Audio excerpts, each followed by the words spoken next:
নাড়বি তো।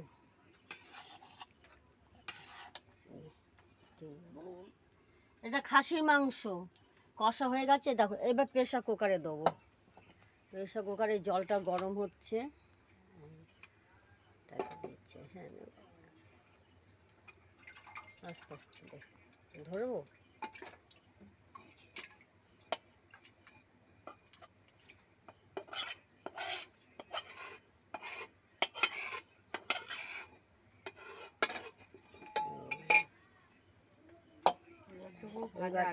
এবারে এই আলুটা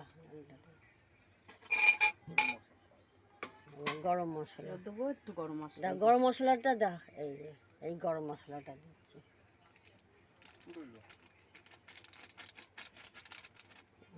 দিয়ে এবার নাড়াবো। হ্যাঁ,